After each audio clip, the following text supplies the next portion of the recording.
ಬಾರ ಇಲ್ಲಿ ನೋಡಿ. ಈ ಹುಡುಗ ರೋಡ್ ಮಧ್ಯೆ ನಿಂತ್ಕೊಂಡು ಡ್ರಾಪ್ ಕೇಳ್ತಾ ಇದ್ದಾನೆ. ಸೈಡಲ್ಲಿ ನಿಂತ್ಕೊಂಡು ಕೇಳಿದ್ರೆ ಆಗುತ್ತಾ ನೋಡಿ. ಎಲ್ಲಿ ಹೋಗ್ತಾ ಇದ್ದಾನೆ? ಓಡ್ತಾ ಇದ್ದಾನೆ ಪೊಲೀಸರು ಅಂದ್ಬಿಟ್ಟು ಅಲ್ಗೋಗಿದ್ದಾನೆ ಅವ್ನು ನೋಡಿ. ಇನ್ನೊಬ್ಬ ಅಲ್ಗೋಯ್ತಾ ಇದ್ದಾನೆ. ಬಾಯ್ಲಿ, ಅವನ ಹೆಸರೇನು? ಅರ್ಜುನ್. ಅವನು ನೋಡು. ಹಾಂ, ಸಾಯಿ ಪ್ರಕಾಶ್. ಯಾವ ಸ್ಕೂಲು? ಫುಲ್ ನೇಮು ಕೈ ಬಿಡು. ಅದು ಸ್ಕೂಲ್ ನೇಮು ದೊಡ್ಡಲ್ಲಿನೇ. ಅವನಿಗೆ ಎಲ್ಲಿ ನಿಂತ್ಕೊಂಡು ಡ್ರಾಪ್ ಕೇಳಬೇಕು? ಇವನು ಇಲ್ಲಿ ನಿಂತ್ಕೊಂಡು ಡ್ರಾಪ್ ಕೇಳ್ತಾ ಇದ್ದಾನೆ.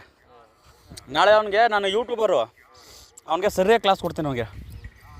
ಸರಿನಾ? ಡ್ರಾಪ್ ಕೇಳಿದ್ರೆ ಸೈಡಲ್ಲಿ ನಿಂತ್ಕೊಂಡು ಕೇಳಬೇಕು. ಇಲ್ಲಿಗೆ ಅಲ್ಲಿಂದ ನೋಡು ಎಲ್ಲಿಗೆ ಹೋಗೋಣ.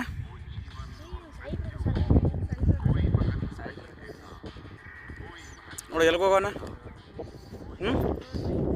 ಅವನಿಗೆ ಈ ಥರ ಮಾಡಬಾರ್ದು ಅಂತ ಹೇಳು. ಅವನಿಗೆ ಯೂಟ್ಯೂಬ್ಗೆ ಹಾಕ್ತೀನಿ ಅವನ್ನ.